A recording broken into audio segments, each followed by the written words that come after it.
કોઈની સામે દ્રષ્ટિ કરતા નથી, જલ્દી કોઈને નજર દ્રષ્ટિ મેળવતા નથી કોઈની સામે.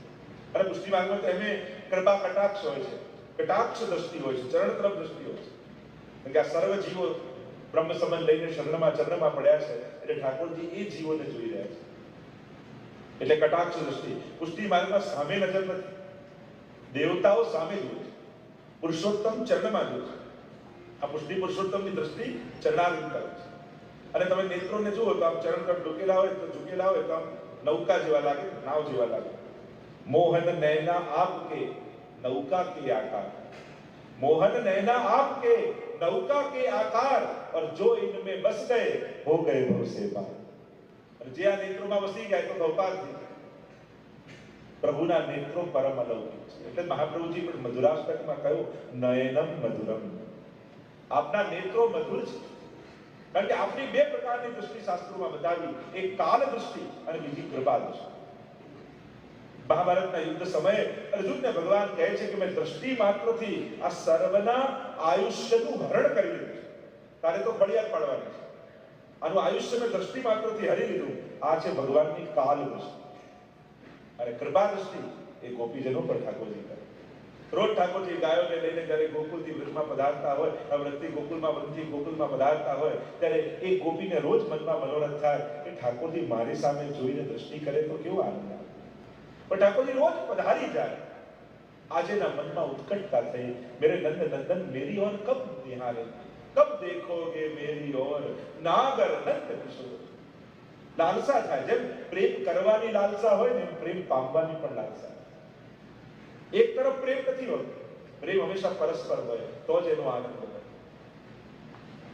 જેમ કોઈ પતિ પત્ની લગ્ન થયા, જે જમવા આપે એનો જમી લે, જે કપડા કાઢી આપે પહેરી લે, જેમ કેર કરી આપો, સામેથી કંઈ જ કહે નહીં તો એ પણ માથું પછાડીને એકવાર ઊભી રહી જાય. સાચું સાચું કહો, તમે મને પ્રેમ કરો છો કે નહીં, કંઈક તો બોલો, કે ગમતું નથી કે ગમે છે. પ્રતિસાદ વગર પ્રેમને પણ તૃપ્તિ થતી નથી. પ્રેમ તૃપ્ત ત્યારે જ થાય જ્યારે એનો પ્રતિસાદ મળે. અને એટલે જ વૈષ્ણવ સેવા કર્યા પછી પ્રભુને કહે છે કે રોજ આવું બનાવી ધરું છું, આપ આરોગી લો છો, તો પ્રભુ ક્યારેક તો કહો કે આમાં મીઠું ઓછું છે, ખાંડ વધારે છે. ચાના માના આરોગી તો જાઓ છો મહાપ્રભુજીની કાનીથી, પણ ક્યારેક આપ આજ્ઞા કરો ને હું બનાવું તો મને આનંદ આવે. પ્રેમનો પ્રતિસાદ મળે તો તૃપ્તિ થાય. આ ગોપીને એમ થયું ઠાકોરજી ક્યારેક કૃપા દૃષ્ટિ કરે તો આનંદ થાય. આજે અટાઈ ઉપર ચડી ગયા છે અને ઠાકોરજી ગાયોને લઈ અટક અટક ચલાવતા આગે ગાય પાછે ગાય, ઈત ગાય, ગાયોને ચલાવતા ગોકુળની ગલીઓમાંથી ઠાકોરજી પસાર થઈ રહ્યા છે. અને એટલામાં આ ગોપીનું ઘર આવ્યું અને ઠાકોરજી પધારતા ને ત્યારે સર્વ ગોપીઓ બહાર આરતી લઈને ઊભી થઈ જતી. સંધ્યા આરતી ઉતારતી ઠાકોરજીને થયું કે આ ગોપીને મનમાં મનોરથ છે કે હું એની તરફ દ્રષ્ટિ કરું, પણ જો હું એની સામે જોઈશ તો બીજી બધી ગોપીઓને એમ થશે કે પ્રભુને એ વધારે વાલી છે, અમે નથી ગમતા. કરવું શું, કોઈને ખબર ન પડે અને એનો મનોરથ પૂરો થઈ જાય. જેને જ્યાં એનું ઘર નજીક આવ્યું કે ઠાકોરજી પોતાની માળા કંઠમાંથી કાઢી એને ઘોડો બનાવ્યો અને જ્યાં એનું ઘર આવ્યું ઠાકોરજી આ ઉછાળી એની તરફ દ્રષ્ટિએ કરી લીધી અને કોઈને ખબર ન પડી. અને ગોપી આજે એ દૃષ્ટિને યાદ કરે છે કે પ્રભુ આપે જે દૃષ્ટિ કરી હતી ત્યારે એ દૃષ્ટિ નહોતી, અમારી તરફ જાણે આપણા દૃષ્ટિના બાણ ચલાવ્યા હોય, અમારા હૃદય બીંધી દીધા હોય. કમલ સી અખિયા લાલ બિહારી, 300 તક તક તીર ચલાવત, બેંધત છતિયા પ્રભુના નેત્રો તો રસથી ભરેલા છે. 4 ઉપમા પ્રાય પ્રભુના દૃષ્ટિને આપવામાં આવે.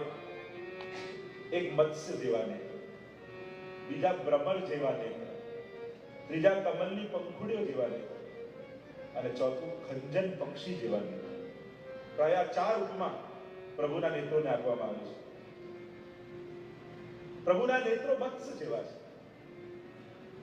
અને આ મત્સ્યને દર્શન કરતા, જ્યારે નેત્રોના દર્શન કરો ત્યારે તમારી અંદર માછલી જેમ પાણીમાં આસક્ત છે એવી આસક્તિ ઠાકોરજીના મુખારવિંદમાં આપી થઈ જાય.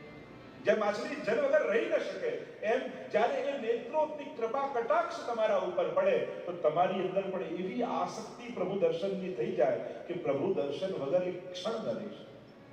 એવી લાલસા થઈ જાય.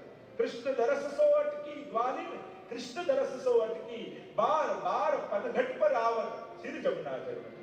એટલે સાસુએ નવી વહુ આવી એટલે કહ્યું કે જો તું જલ ભરવા જાય વાંધો નહીં, પણ આ નંદાલયની આગળથી ન જાય, અને કદાચ ત્યાંથી જાય તોય વાંધો નહીં, પણ ત્યાં એક સુંદર શ્યામ રંગનો ઘુંઘરાળા કેશ વાળો, કમળની પાંખુડીઓ જેવા નેત્રો વાળો અટારી પર ઉભો ઉભો વેણું વગાડશે. એની સામે તો જોતી જ નહીં. અને વહુનો સ્વભાવ કે સાસુ જે કરવાની ના પાડે, ચાકી મટકી લઈ બાર બાર પનઘટ પર આવે. ઠાકોરજી અંગે મનમાં લાલસા થી એવું તે કોણ હશે, એવો તે કેવો હશે કે જેને જોઈને બધા મોહિત થઈ જાય. અને જલ ભરીને જ્યાં આવી પ્રભુએ વેણુનો નાદ કર્યો, સ્તબ્ધ થઈ થયું કે આના દર્શન તો બારંબાર થાય, એટલે પાછું જળ ઢોળી લે, પાછી બાર બાર પનઘટ પર આવે, પાછી જલ ભરવા જાય, પાછી આવે, ઠાકોરજી જળ ઢોળાઈ જાય, પાછી ભરવા જાય. એવી આસક્તિ થઈ. તો પ્રભુના નેત્રો મત્સ્ય જેવા છે. બીજા પ્રકારના નેત્રો ભ્રમર જેવા છે. જેમ ભ્રમર કોઈ ફૂલ ઉપર બેસે અને એનો સમગ્ર રસ લઈને જાય, એમ પ્રભુ તમારા તરફ દ્રષ્ટિ કરે ને, તમારા હૃદયમાં ભાવનો જે રસ છે એ બધો જ ઠાકોરજી લઈને છે. દ્રષ્ટિ દ્વારા પ્રભુ અંગીકાર કરે છે. તો ઘણીવાર ભોગ ધર્યો હોય, આદિ ધર્યો કે વસ્તુ ધરી હોય, આપણે કહે તો પ્રાચીન આચાર્યોના વચનામૃતમાં એમ આવે છે કે અન્નપ્રસાદી વસ્તુ પ્રભુની સન્મુખ લાવો અને પ્રભુની દ્રષ્ટિ પડે ને તો એ પ્રસાદી થઈ. સન્મુખ લાવવા માત્રથી પ્રસાદી છે, કે પ્રભુ દ્રષ્ટિ માત્રથી અંગીકાર કરે છે. આપણે ત્યાં આ જુદી જુદી વસ્તુઓ ધરવાનો ભાવ શું? જો જુદી જુદી વસ્તુઓ દ્વારા પ્રભુની કૃપાનો અનુભવ આપણે કરીએ. જેમ યમુનાજી, તમે ઝારીજી ભરો તો ઝારીજી ભરવાથી શું થઈ જશે કે ઝારી જ્યારે ભરો ને અને પ્રભુ પાસે પધરાવો એટલે યમુનાજીનો ભાવ આવે કે ભાઈ યમુનાજી ઠાકોરજીની સન્મુખ કર્યા અને એ સમયે ઝારીજી ભરી ઠાકોરજી પાસે પધરાવો એટલે યમુનાજી ખૂબ પ્રસન્ન થાય કે અરે તે મારો અંતરાય દૂર કરી અને મારો ભગવત સંબંધ કરાવ્યો. એટલે યમુનાજી પ્રસન્ન થઈને ઝારી ભરનારને આશીર્વાદ આપે કે તે મારો ભગવત સંબંધ કર્યો છે તો હું તને આશીર્વાદ આપું છું, જે સૌભાગ્ય મને મળ્યું એ સૌભાગ્ય તને પણ મળ્યું. અને આમ ઝારી ભરવાથી યમુનાજીના આશીર્વાદ. તમે ફૂલની માળા ઠાકોરજીને ધરાવો, માળા ધરાવો તો આપણે ત્યાં ફૂલો એ વ્રજભક્તોનું સ્વરૂપ છે. એટલે આ વ્રજભક્તો પ્રસન્ન થાય કે તે મારો ભગવત સંબંધ કરાવ્યો, જ્યાં અમે તને આશીર્વાદ આપીએ છીએ, જે સુખ અમને મળ્યું એ સુખ તને પણ મળ્યું. અને એટલા માટે જ આપણે ત્યાં દરેક સામગ્રીના જુદા જુદા ભાવ છે કે આ ભાવથી શ્યામ હોય તો યમુનાજીના ભાવથી, શ્વેત હોય તો ચંદ્રાવલીજીના ભાવથી, પીળું હોય તો સ્વામી. આ શું છે? કારણ કે એ સામગ્રી અંગીકાર કરાવી એ વ્રજભક્તોની કૃપા તમે પ્રાપ્ત કરો. કૃષ્ણ ભક્તિમાં સીધી પ્રભુની કૃપા નથી, સૌથી પહેલા વ્રજભક્તોની કૃપા છે, પ્રભુના પરિકરની કૃપા છે અને પછી પ્રભુની કૃપા છે. એટલે સૌથી પહેલા કૃષ્ણ ભક્તિ કરવી હોય તો કૃષ્ણના પરિકરની કૃપા પ્રાપ્ત કરવાનો પ્રયાસ કરે. યમુનાજીની કૃપા, ગિરિરાજજીની કૃપા, ગોપીજનોની કૃપા, યશોદાજીની કૃપા, આ બધાની કૃપા થાય તો કૃષ્ણ ભક્તિ કરવાનો અધિકાર મળે છે. આ ભક્તિ કરવાનો પ્રકાર છે. દર્શન પણ જ્યારે મનોરથના કરો તો ગોપી, ગ્વાલ જે સજાવવામાં આવ્યું હોય એ બધાના દર્શન કરો. કેવળ ઠાકોરજીના દર્શન કરી નથી નીકળી જવાનું. આ જે પ્રભુની સન્મુખ ગોપી, ગ્વાલ, ગાયો, હરણા, પક્ષીઓ આ બધાના વર્ણન વેણુ ગીતમાં આવે છે. એ પણ કોઈ ભાવથી વિરાજમાન છે. આ બધાના દર્શન આપણે તો સીધા જોઈ નીકળી જઈએ. ઘણા લોકો આ દર્શનમાં બહુ મજા આવી. કેમ શું હતું? આજે ભીડ બહુ હતી, લોકો ભીડથી રાજી થઈ ગયા. પણ એમાં તે ઠાકોરજીને જોયા કે નહીં? ભીડ જોઈને ભાવ વધી જાય ઘણી. તો આ વિવેક દર્શન કે જ્યારે કરતા હોય કેવો ભાવ રાખો.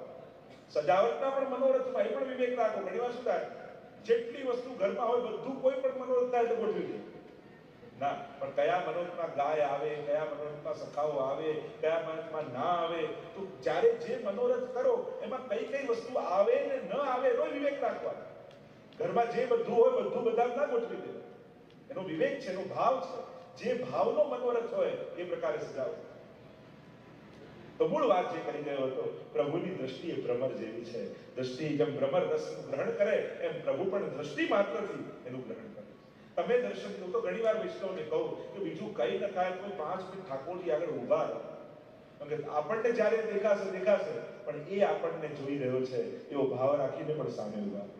એની દ્રષ્ટિ પડશે ને તો એ તમારા દુર્ભાગ્યો ટળી જશે. એની દ્રષ્ટિમાં એની સન્મુખ રહો.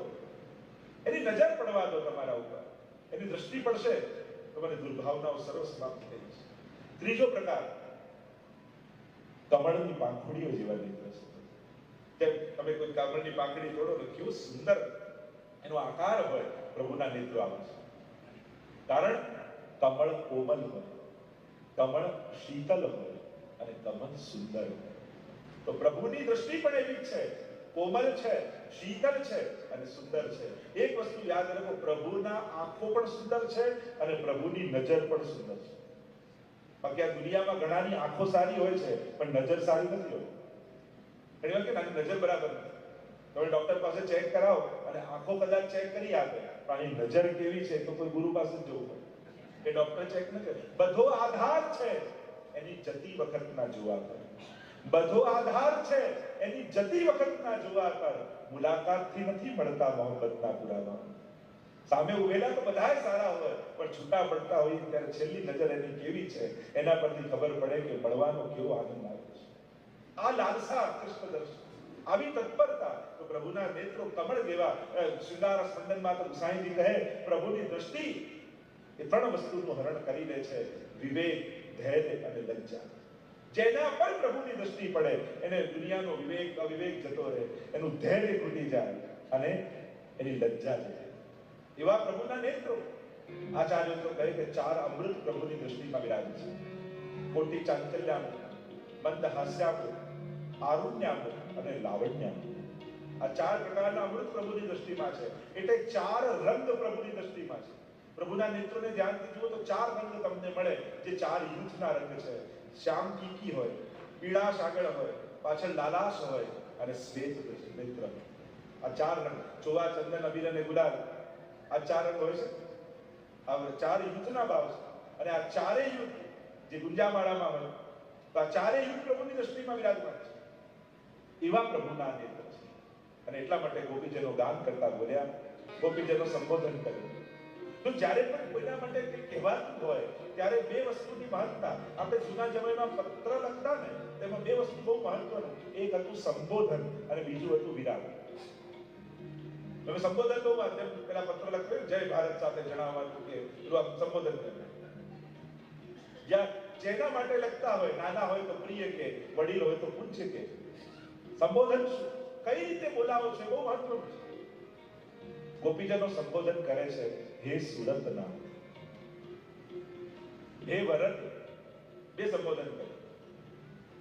એક સુરતના, મહાપ્રભુજી સુબોધનીમાં આજ્ઞા કરે કે જે વસ્તુની આકાંક્ષા હોય એ પ્રમાણે પ્રભુને બોલાવે, જે ભાવાવેશ હોય એ રીતે પ્રભુને બોલાવે, જે લીલા ચાલતી હોય એ પ્રમાણે પ્રભુને બોલાવે. જેમ આપણે ત્યાં પણ તમે જોશો ને તો જે મનોરથ હશે ને આપણે એ રીતે જે બોલાય. જેમ દાનનો મનોરથ ચાલતો હોય, દાન વિહારી લાલ કી જય, રાસનો મનોરથ રાસ વિહારી લાલ કી જય. જેવો મનોરથ એ પ્રકારે આપણે ઠાકોરજી સમય જે બોલાય તો કે જે મનોકામના મનમાં હોય એ પ્રગટ થાય. ઘણા લોકો અમારું મનમાં નતું બોલાઈ ગયું, અને મનમાં હોય તો જ બોલાય. કોઈ કહેતું હોય તો એ ખોટું છે કે મનમાં નતું બોલાઈ ગયું. ગોપીઓના મનમાં જે છે નીકળી રહ્યું છે એ પ્રમાણે સંબોધન નીકળે છે. મહાપ્રભુજી કહે સુબોધનીમાં સમજાવતા, જો ગોપીઓને મોક્ષ જોઈતો હોત ને તો હે મુકુંદ કહીને બોલાવે, જો ધન જોઈતું હોત તો હે લક્ષ્મીપતિ કહીને બોલાવે. પણ અહીંયા ગોપીઓને તો પ્રેમ જોઈએ છે એટલે ગોપીજનો કહે છે હે સુરતના. સુરત જે પ્રતિક્ષણ વર્ધમાન પ્રેમ છે એ જ રતિ છે. ક્ષણે ક્ષણે જે વધે સંસારનો પ્રેમ હોય એ પ્રતિપલ ઘટે છે, ભગવાનનો જે પ્રેમ છે પ્રતિપલ વધે છે. આ બંનેનો ફરક. મોહ ઘટે, પ્રેમ પ્રતિપલ વધે. નારદજી ભક્તિ સૂત્રમાં કહ્યું છે પ્રતિક્ષણ વર્ધમાન, જે ક્ષણે ક્ષણે વધે. અને આપણે આપણો ગ્રાફ ચેક કરતો જ રહ્યો, પ્રભુ માટે પ્રેમ વધ્યો કે નહીં. આટલા વર્ષોની સેવા કરતા કરતા ભાવ સાવ જતો રહ્યો કે ધીમે ધીમે સત્સંગ કરતા કરતા ભાવ દ્રઢ થયો. શું આજે પણ નાની નાની વાતોથી મન વિચલિત થઈ જાય છે? ઘણા લોકો આવું થયું, મારો તો ભાવ જ ગયો. અરે હતો જ નહીં ભાવ, તને વહેમ હતો કે તને ભાવ છે? જેનો ભાવ સંસારની પરિસ્થિતિઓ તોડી નાખતી હોય કદાચ એની અંદર એ ભાવ છે જ. ભાવ આવેશ છે. ઘણીવાર ભાવનો આવેશ હોય છે, જે દ્રઢતા હોય ને, જે શ્રદ્ધા હોય. સમાજની તકલીફ એ છે આજે શ્રદ્ધા વધી છે પણ દ્રઢતા ઘટતી છે. નાના નાના સંજોગો પણ તમને ભગવાનમાંથી અભાવ લાવી દેતા હોય તો વિચાર કરજો કે તમારી શ્રદ્ધા કેટલી કમજોર છે. શું ઘટનાઓ જીવનની તમારી શ્રદ્ધા મજબૂત કરે છે? તમે દરેકમાં ભગવાનની કૃપાને જોઈ શકો છો? ભક્ત તો એને કહેવાય. તથૈવ તસ્ય લીલેતિ મત્વા ચિત્તામૃતમ તદેવ, જેને દરેક ઘટનાઓમાં ભગવાનની લીલા દેખાય, એની કૃપા દેખાય. અને આ કળા વૈષ્ણવ શીખવી જ જોઈએ. વિપરીત સંજોગોમાં પણ એ કૃપા કરી રહ્યો છે એવું તમે જ્યારે જોઈ શકો ત્યારે માનજો કે તમારી શ્રદ્ધા દ્રઢ થઈ ચૂકી છે. અનુકૂળ સંજોગોમાં તો લાગે આપણને બધું ગોઠવાયેલું હોય ત્યારે એમ લાગે કે ઠાકોર કૃપા કરે છે, પણ જ્યારે વિપરીત સંજોગો હોય એમાં પણ ભગવાનની કૃપાને શોધી લો તો માનજો કે હવે વૈષ્ણવતાના ડગલે આગળ વધી રહ્યા છે. ગોપીજનો સુરતનાથ કહીને પ્રભુને બોલાવે છે. આ તો પ્રેમના નામ છે, પ્રેમનું દાન કરવા વાળા છે. બીજું સંબોધન કર્યું, હે વરદ, વરદાન આપનારા છે. આપ કોઈને ખાલી હાથે મોકલતા નથી. પ્રભુ આપે છે પણ એના ટાઈમે આપે છે, તમારા ટાઈમે ના આપે. ઘણી વાર આપણને એમ થાય કે ભગવાન મોડા પડ્યા, ભગવાન મોડા નતા, આપણે જ ઉતાવળમાં હતા. આપણી ઉતાવળ ઘણી વાર એમ લાગે પ્રભુ મોડા. ઘણી વાર માણસના મનમાં બહુ ઉતાવળ અને બધા મોડા લાગે હોય, એના મનની ઉતાવળ. પ્રભુ સાથે પણ ક્યાંક એવું જ કરીએ છીએ. પ્રભુને આપવાની પ્રોસેસ ગઈકાલે જ કહ્યું કે પાત્ર બનાવે, પેલા પાત્રતા સિદ્ધ કરે અને પછી આપે. પ્રભુ આપનારો છે, એ વરદ છે. ગોપીજનો કહે છે કે હે સુરતનાથ, તે અશુલ્ક દાસિકા, બે અર્થ કર્યા, શુલ્ક દાસિકા અને અશુલ્ક દાસિકા. અમે કેવા છીએ? એક શુલ્ક દાસિકા, આપના માટે વેચાઈ જનારી. આપને પ્રસન્નતા થતી હોય તો આપ કહો એમ કરવા તૈયાર છે. પ્રસંગ આવે કે ભગવાને કહ્યું મારા પેટમાં દુખે છે ને કોઈ ભક્તની ચરણની ધૂલ લાવી આપો. બધે નારદજી ગયા, બધાએ ના પાડી, અમને તો નરકમાં જગ્યા ન મળે જો ધૂલ આપીએ તો. અને ગોપીઓએ કહ્યું કે ટોકરા ભરી ભરીને લઈ જાઓ, ભલે નરકમાં જગ્યા ન મળે, અમારે ઠાકોરજીનું દર્દ જતું હોય તો અમે નરકમાં જવા તૈયાર છે. આ ગોપીજનોની શુલ્ક દાસિકા. બીજો અર્થ અશુલ્ક દાસિકા, અમારી કોઈ વેલ્યુ નથી, અમારી કોઈ કિંમત નથી. અને આ જીવનમાં બધું ભેગું કરેલું મીંડાઓ જેવું જ છે. એકડો ભગવાન છે. આગળ ભગવાન રૂપી એકડો લાગે તો દરેક મીંડાઓની કિંમત છે. જેટલા વધતા જાય એટલું વધતું છે. પણ આગળથી એકડો રૂપ ભગવાન જતા રહ્યા પછી એનો ગુણાકાર કરો, વત્તાકાર કરો, ભાગાકાર કરો, એ ઝીરો જ રહે છે. અને એટલા માટે જીવનમાં જેને ભગવાનને પકડી રાખ્યા છે એને સંસાર પણ આનંદરૂપ બનશે, પણ ભગવાન છોડી દીધા તો આ બધું ભાર બન્યું છે. નાવ પાણી માટે જ બની છે, પણ નાવ પાણીમાં રહે ત્યાં સુધી બરાબર છે, પણ પાણી નાવમાં આવી જાય તો ડૂબી જાય. અરે નાવમાં એક કાણું પડે ને તોય નાવ ડૂબી જાય. અહીંયા તો 10 કાણાઓ, 9 કાણા લઈને માણસ આટલી ઇન્દ્રિયો લઈને ફરે છે, આટલા છિદ્રો એના દેહમાં છે. વિચાર કરો, એક કાણું પડ્યું હોય કોઈ નાવમાં તોય ડૂબવાની બીક લાગે. અહીંયા તો આટલા છિદ્રો લઈને ફરીએ છે, આપણે તો ડૂબવાની કેટલી સંભાવના. ચિંતન કરો, વિચાર કરો. એટલા જીવનમાં બધું જ મેળવ્યું, તમારી ખૂબ પ્રશંસા થાય, વાહ થાય, પણ બધામાં ભગવાનને જોજો, એનો હાથ માથે છે ત્યાં. એક છોકરો અને ટીચર ખુશ થયા એટલે કહ્યું કે આ જ્યારે પણ સ્કૂલમાં આવે બધા એને બહુ માન આપે. બીજા દિવસ સ્કૂલમાં આવ્યો ત્યાં સ્ટુડન્ટો ઉભા હતા, એમને કહ્યું ગુડ મોર્નિંગ સર. લોકો ખુશ થઈ ગયા, છોકરાઓ મને સર કહે છે. આગળ ગયો તો ચોકીદાર ઉભો હતો સ્કૂલનો, એને કહ્યું ગુડ મોર્નિંગ સર. લોકો અરે વાહ, આટલું મોટો થઈ ગયો, બધા મને સર સર કહીને બોલા, ચોકીદાર સર કહે છે. હજી આગળ ગયો તો ટીચર ઉભા હતા, એમણે કહ્યું ગુડ મોર્નિંગ સર. અને પેલા તો છાતી ફૂલાવા લાગી, અરે આ ટીચરો મને સર કહીને બોલાવે છે. હજી આગળ ગયો તો વાઇસ પ્રિન્સિપાલ ઉભા હતા, એમણે કહ્યું ગુડ મોર્નિંગ સર. પેલાને થયું આખી ગડબડ લાગે એટલે પાછળ વળીને જોયું તો એની પાછળ પાછળ પ્રિન્સિપાલ ચાલતા ચાલતા આવતા હતા અને બધા એને કહેતા હતા કે આને લાગે કે મને કહે. એમ તમારી જ્યારે વાહ થવા લાગે તો 1 મિનિટ ઉભા રહીને પાછળ વળીને જોજો, ઠાકોરજી ઉભા છે અને બધા એની પ્રશંસા કરી રહ્યા છે અને આપણને એમ લાગે કે આપણા વખાણ કરીએ. એટલે જીવનમાં આ તો એવું છે, એક નાનો છોકરો મંદિરે ગયો અને ઘંટ ઊંચો હતો, વાગતો નતો, એટલે પપ્પા એને ખભા પર લઈ લીધો અને ઘંટ વગાડ્યો અને ઘરે આવીને બધાને કે મેં ઘંટ વગાડ્યો. પણ કોણે ખભા પર લીધો ત્યારે તો ત્યાં પહોંચ્યો એ તો ભૂલી જ જાય છે. દુનિયામાં એવું જ છે, ઉચકનારા પ્રભુ ક્યારે ખભા પર ઉચકીને આપણને ચાલતા હોય અને આ મેં કર્યું ને મેં પામ્યું ને મારાથી થયું, હું ના કરું તો ન થાય, આવી જે અજ્ઞાનતા છે એ ક્યાં આપણો જ અહંકાર છે અને આપણો જ અહંકાર આપણને પાડે છે. આપણી લૌકિક તો આ તો એવું જ છે કે જાણે પેલું કેવું કે એક જગ્યાએ પર ઘોડો નીકળતો હતો, બારાત નીકળતી હતી તો 1000 ઘોડા, 1000 હાથી, 1000 બારાતીઓ ધામધૂમથી બધા નીકળ્યા, પણ ઉતાવળમાં વરરાજાને લેવાનું ભૂલી ગયા. પછી માળા પણ ગાંધી ઘોડાને પહેરાવશે, પાછું જ આવવું પડશે ને. આપણે પુનરપી જનનમ પુનરપી મરણમ પુનરપી જનની જઠરે શયનમ, આપણા જીવનના વરઘોડા અવાજ નીકળે છે. જો વરરાજાને ભૂલી ગયા તો પાછા ચક્કરમાં પડવું પડશે.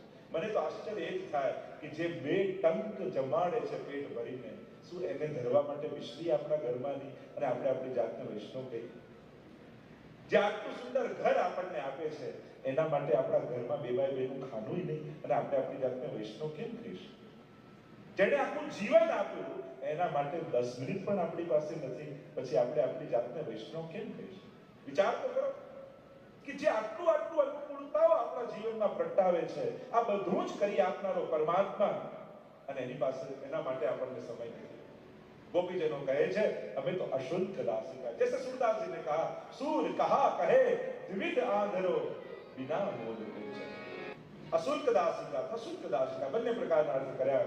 આપના વગર અમારી કોઈ કિંમત નથી, આપ છો તો બધું છે. અને આ વાત જ્યારે વૈષ્ણવને સમજાઈ જાય ને કે પ્રભુની કૃપા થકી જ બધું છે. જો માને अपनो पुरुषार्थ अतिशय झूठो हो, આ તો બધું કર્મનો કરાવનાર એ છે, કરતું અકર્તું બંધ થા કરતું. અને જ્યારે આ વાત સમજાઈ જાય ત્યારે જીવનમાં સંગ્રહ અહંકાર આવવા લાગ્યો. ગોપીજનો કહેવા લાગ્યા, હે વરદ નિઘ્ન તો નેહ કિંમત, શું આ વધ નથી અમારું?